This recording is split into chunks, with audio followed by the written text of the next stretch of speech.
आप देख रहे हैं देश और प्रदेश का सबसे भरोसेमंद news channel India news Uttar Pradesh Uttarakhand. और आज हमारे साथ बात करने के लिए हैं केंद्रीय मंत्री मुख्तार अब्बास नकवी। नकवी सर नमस्कार, इंडिया न्यूज में आपका स्वागत है। नमस्कार जी, नमस्कार, धन्यवाद जी। सर इस समय उत्तर प्रदेश में बहुत बड़ी लड़ाई है और खास तौर पे आपका जो संसदीय क्षेत्र रहा है रामपुर, उसकी पूरे देश में चर्चा हो रही है। वहां पर आजम खान जो कि जेल में बंद हैं, कहा जा रहा है कि वो जेल से चुनाव लड़ रहे हैं। उसके अलावा अब्दुल्ला आजम जो है वो स्वार से अपनी किस्मत आजमा रहे हैं। इधर लगातार कई यात्राएं आप रामपुर की कर चुके हैं।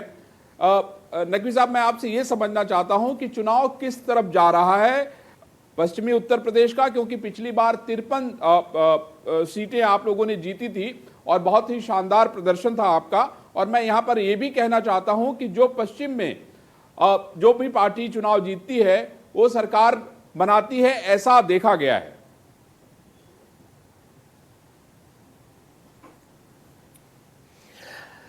देखिए, पहली बात यह है कि इस बार न केवल पश्चिम उत्तर प्रदेश में बल्कि पूरे उत्तर प्रदेश में जो है वो गाजियाबाद से लेकर गाजीपुर तक एक ही आवाज़ है, वो एमवाई फैक्टर जी। कभी एमवाई फैक्टर जो है वो सांप्रदायिकता और संकीर्णता का प्रतीक होता था, आज सुशासन और प्रदेश की समृद्धि और सुरक्षा का प्रतीक है। ये एमवाई फैक्टर है, मोदी जी का फैक्टर है, योगी जी का फैक्टर है।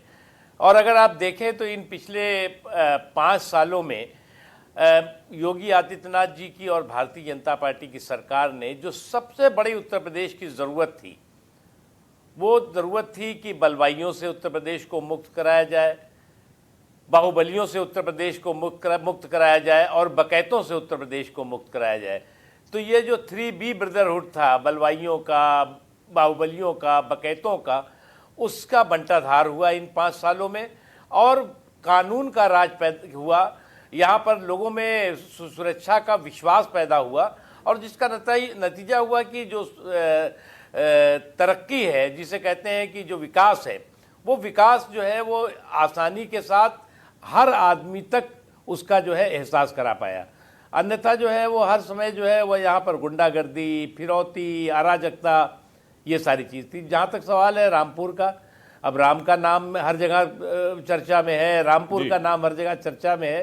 तो जब जो राम और रामपुर दोनों जो है वो राष्ट्रवाद का झंडा फहराएगा और भारतीय जनता पार्टी बहुत प्रचंड बहुमत के साथ वहाँ पर सभी सीटों पर विजय हासिल कर रही है।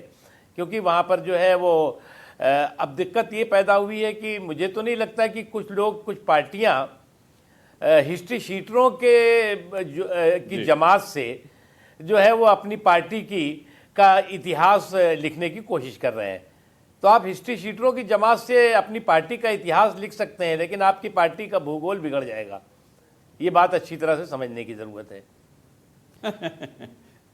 नकवी सर ये बताइए कि फिर आपने स्वार से अपना दल, अपने सहयोगी पार्टी को टिकट क्यों दे दिया? भारतीय जनता पार्टी लड़ती।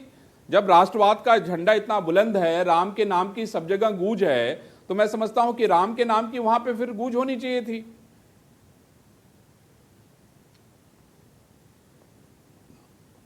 देखिए, पिछले चुनाव में भी और इससे पहले के पहले चुनाव में, इससे पहले 2017 से पहले के चुनाव में भी 2 सीटें अजीत सिंह जी की पार्टी को, यानी राष्ट्रीय लोकदल को गठबंधन में दी गई थी उस समय भी। तो ये गठबंधन को जो है वो गठबंधन, देखिए क्या है कि भारतीय जनता पार्टी का इतिहास देखिए।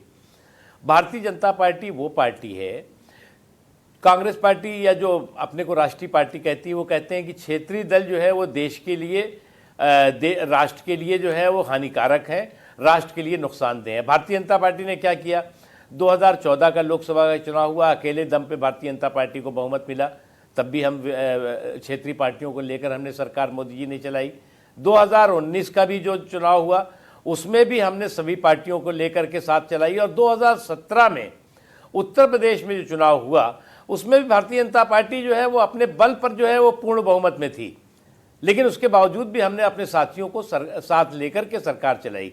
इसलिए जो है वो हमारे साथ जो सहयोगी है उनका सम्मान और उनको सियासी ज़मीन का हम पूरा जो है वो सम्मान करते हैं, और इसी के तहत अलग अलग जगहों पे हम लड़ रहे हैं या हमारे सहयोगी लड़ रहे हैं, वो एक ही बात होती है। इसीलिए आपने उनको असली कुरुक्षेत्र में उतार दिया कि नहीं चलो आओ कुरुक्षेत्र में लड़ो।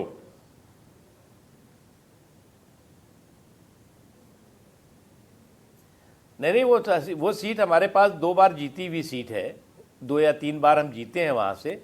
और उसके अलावा जो है वो कहीं ना कहीं जो भी हमारे सहयोगी दलों से चर्चा होती है, बातचीत होती है, उनकी अपेक्षाएं और इच्छा होती है कि हमें यहाँ से सीट मिलनी चाहिए, हमें यहाँ से मिलनी चाहिए, तो हम लोग आपस में चर्चा करने के बाद सीटों का आपस में जो है वो बंटवारा होता है। इसमें कहीं किसी तरह का कोई कन्फ्यूज़न नहीं है। नकवी सर, एक और सवाल है मेरा। लोग ये कह लेकिन रहे एक हैं बात कि हमें भाई समझनी होगी कल जो है अमित कि शाह जो जी से तुष्टीकरण का बहुत- छल है। जी जी जी बताएं जी।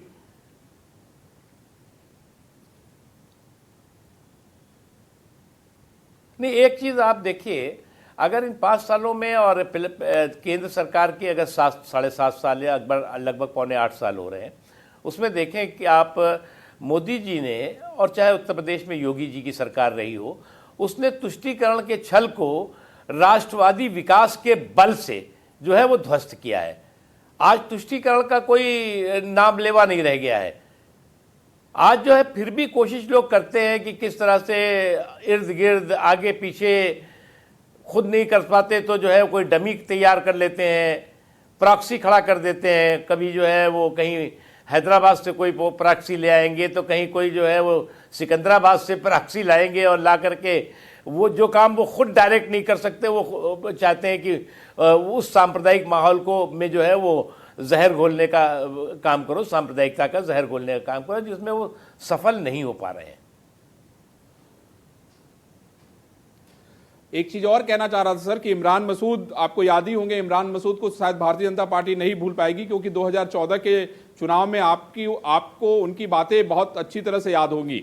लेकिन समाजवादी पार्टी के साथ इमरान का जो गठबंधन हुआ सर, वो पास नहीं हो पाया। इमरान को समाजवादी पार्टी ने अपना प्रत्याशी नहीं बनाया, और एक बार फिर से इमरान मसूद चले गए उधर।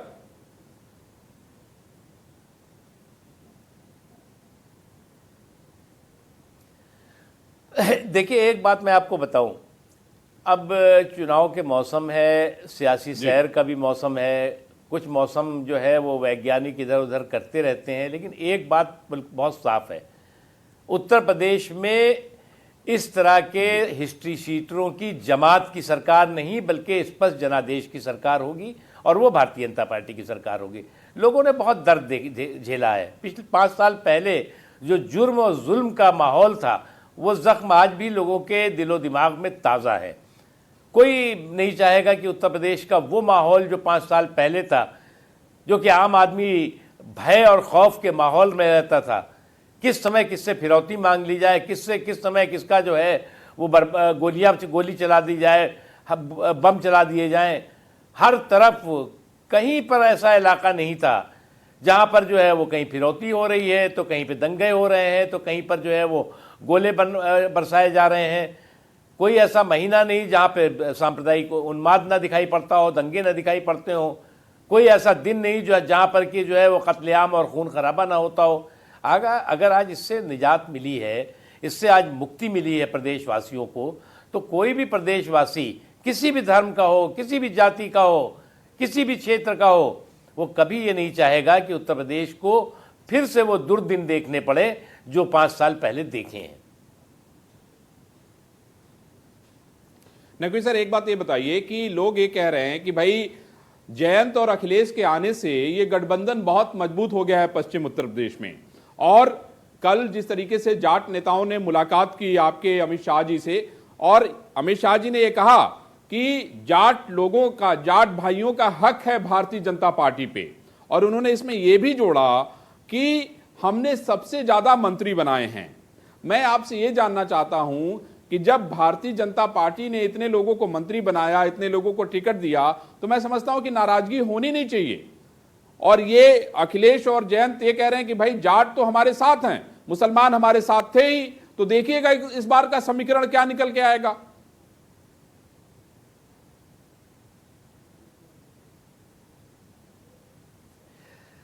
देखिए, ये वोटों की जागीरदारी पे हम विश्वास नहीं करते। वोटों की जागीरदारी नहीं, बल्कि समाज को विकास में भागीदारी चाहिए। अब कुछ लोग वोटों जातियों की जागीरदार बने हुए हैं, वोटों के जागीरदार बने हुए हैं। तो हम वोटों की जागीरदारी नहीं, बल्कि सर्व समाज के विकास की भागीदारी पर विश्वास करते हैं, एक चीज़। दूसरी चीज़ ये कि अगर कल देखिए अमित शाह जी ने क्या कहा। अमित शाह जी ने एक ही बात कही। हमारे सहयोगी रहे हैं, हमने आपसे जैसे पहले ही कहा कि जिक्र किया कि अजीत सिंह जी के साथ भारतीय जनता पार्टी गठबंधन में चुनाव भी लड़ी है, वो सरकार में भी हिस्सेदार आपने तो भागीदार ऑफर रहे। दिया नकवी जी, आपने तो इसलिए ऑफर जो है दिया वो, उनको, आपने और हमारा आपने ऑफर इतिहास जो दिया, है वो गठबंधन। लेकिन सर इसमें एक चीज मैं जोड़ना चाहता हूं। आज जयंत चौधरी ने कहा कि मैं कोई चवन्नी नहीं हूं कि भाई उछालने से उस तरफ चला जाऊं। ये बड़ा सवाल है और आप उनको सम्मान दे रहे हैं। और उन्होंने कहा कि मैं चवन्नी नहीं हूं, वो कह रहे हैं कि अगर उनको बुलाना है तो किसानों को बुलाएं।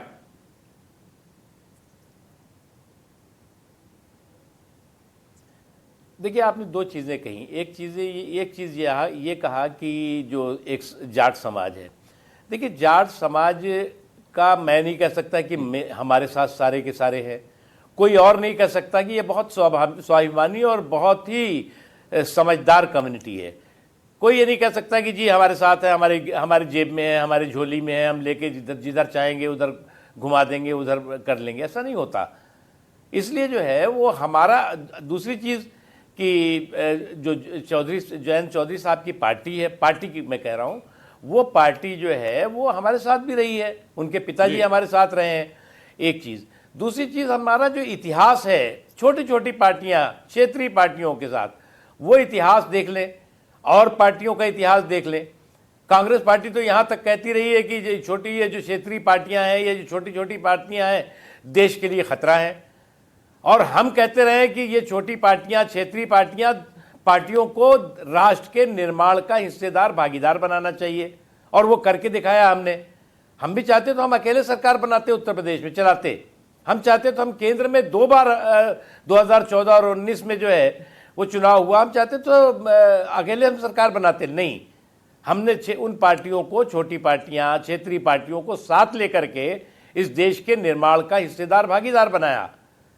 इसलिए हमारा जो है वो हम सम्मान देते हैं, हर पार्टी को सम्मान देते हैं जो हमारे साथ रहती है।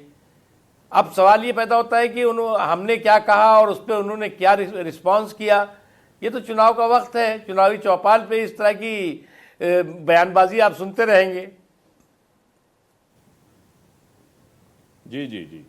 अच्छा सर, एक और मेरे मन में सवाल ये है कि आज जो है आपके जो पुराने साथी थे दारा सिंह चौहान, उसके अलावा अखिलेश यादव ने बहुजन समाज पार्टी से सारे लोग जो गए थे, राम अचल राजभर रहे हों, चाहे उनके साथ जो भी लोग हों, सबको उन्होंने टिकट दे दिया। उन्होंने रमाकांत यादव को भी आजमगढ़ से टिकट दे दिया।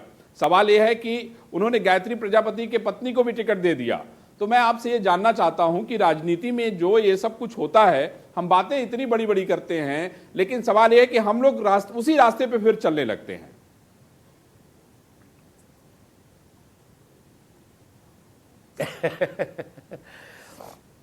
अच्छा भाई, अभी एक बात बताइए, किसी पार्टी ने अगर ये तय कर रखा है कि वो दागियों और बागियों का गोडाउन बनाएगी, दागियों और बागियों का जो है वो पूरा एक क्लस्टर तैयार करेगी, तो वो अपना करे। लेकिन दागियों और बागियों के सहारे जनादेश नहीं मिल सकता किसी को भी। और अगर उनको लगता है कि दागियों और बागियों की जमात से वो जनादेश हासिल करेंगे, तो ये उनकी गलतफहमी है, खुशफहमी है। दागियों और बागियों के जरिए आप जो है अपनी पार्टी का इतिहास बना सकते हैं, लेकिन आपकी ही पार्टी का भूगोल बिगड़ सकता है। इसलिए मैं मानता हूं कि आज की तारीख में वो चुन चुन करके उन तमाम प्राणियों को इकट्ठा कर रहे हैं जो कहीं ना कहीं किसी न किसी रूप में समाज में जिनकी छवि कैसी है, कैसा उनका हिस्ट्री है। तो अब इस तरह के हिस्ट्री शीटर्स की हिस्ट्री आप बनाइए, आपकी पार्टी को मुबारक हो। नकवी सर, आखिरी सवाल। अखिलेश यादव ने नारा दिया है कि अब की बार 400 पार, और आप लोग का नारा है अब की बार 300 पार। मैं ये समझना चाहता हूं कि तीन सीटें किसके लिए अखिलेश जी ने छोड़ दी?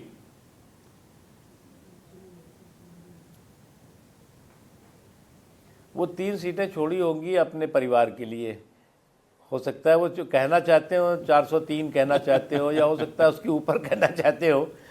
देखिए क्या होता है, मैं किसी भी पार्टी के लिए जो है वो खुशफहमी जो है वो कोई बुराई नहीं है, खुशफहमी होनी चाहिए, लेकिन गलतफहमी जो है वो सियासी सेहत के लिए हानिकारक है। अब अखिलेश जी को और उनकी पार्टी को गलतफहमी हो गई है। उन्हें उत्तर प्रदेश के राजनीतिक मिजाज का पता नहीं है, उत्तर प्रदेश की ज़मीनी हकीकत का पता नहीं है। उनको लगता है कि जी हमने इधर उधर से जो मतलब उठा पुठा के इधर उधर रखा है लोगों को, उससे जो है वो हमारा बहुत बड़ा जो है वो कोई परिवर्तन होने जा रहा है। देखिए पार्टी जब चुनाव होता है तो चुनाव में जो है वो सभी पार्टियों में लोग आते भी हैं जाते भी हैं, ये कोई बहुत बड़ा इशू नहीं है। भारतीय जनता पार्टी परिवार के पालने में पैदा हुई पार्टी नहीं है, बल्कि कार्यकर्ताओं के परिश्रम और पराक्रम का परिणाम है। इसलिए भारतीय जनता पार्टी का मुकाबला करने के लिए आपको परिवार के पालने से निकल करके और परिश्रम और पराक्रम के रास्ते पे आना होगा। खेत खलिहानों, चौक चौराहों, चौपालों पे संघर्ष का रास्ता अपनाना होगा। मुलायम सिंह जी जो कभी उस संघर्ष के रास्ते को अपना करके यहाँ तक पहुंचे थे, और उसके उदाहरण, लेकिन अभी तो आप परिवार के पालने में पैदा होकर के और सत्ता के सिंहासन पर पहुंच गए। क्योंकि आपके परिवार में, सर मैं कह रहा हूं कि उसके उदाहरण मुख्तार अब्बास नकवी भी हैं, क्योंकि उनके परिवार में कोई राजनीति में नहीं है। ये बड़ी बात है। सर आपने इंडिया न्यूज से बात की, बहुत बहुत धन्यवाद। और हम उम्मीद करेंगे कि जब आप यात्रा पे आएंगे तो हम भी आपके साथ चुनावी यात्रा करेंगे और एक बार फिर से आपसे लंबी बातचीत करेंगे। आपने इंडिया न्यूज से बात की, थैंक यू सर।